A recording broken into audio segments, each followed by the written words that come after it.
routine. Ayan, 39 tamsak ako, Sir Sunday. Philmax Mix Vlog, good evening. Kung hindi teacher dyan, pakakayon muna na teacher. Ano pakakayon muna ng teacher? Hello po, good evening, good evening. Thank you so much.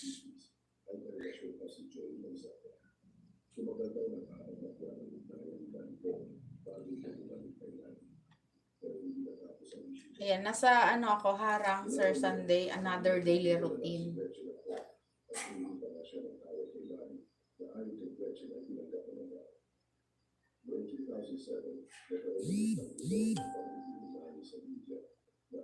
Thank you sa inyo. Salamat po sa inyong support.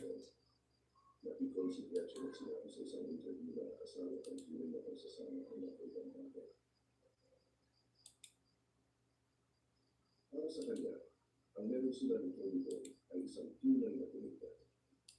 Mula rin pumasok sa eksena si David Solis, ang manager nila po at Lani.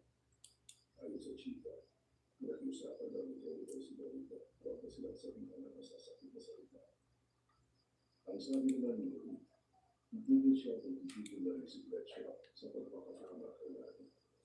Nausapan daw na naganap sa kapitan nila hindi na Ay, ganun po ba? Nag-teacher ako dati sa college, tsaka sa high school. Tapos ngayon, hindi na. Nasa barangay naman.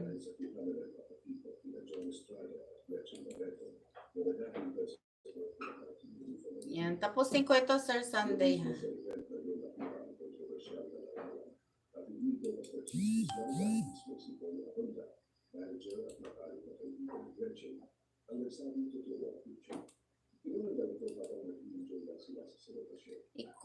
Ikot ka, ate. Naikot ako. Lagi nga akong ganun eh. Nakakainis. Ikot-ikot pa rin ako.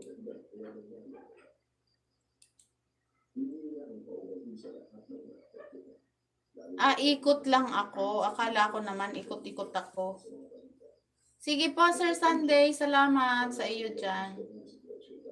Thank you po, Sir Sunday. Thank you so much. Ingat ka po palagi dyan sa work mo. Ganda lagi ng tugtog ni Sir Sunday. Parang mapapainda ka sa tugtog ni Sir Sunday. Thank you, Sir Sunday.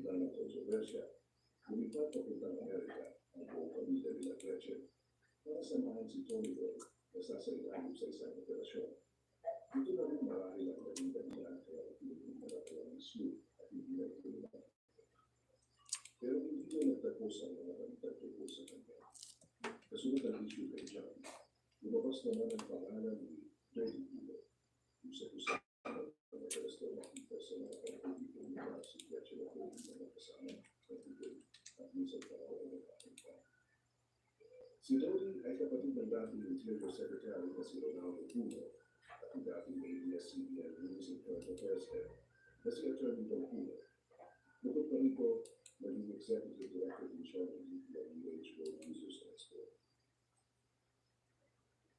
Ang esladong ikinagulat ng marami ay ang balita na inalok daw ng kasal nito si Fletcher.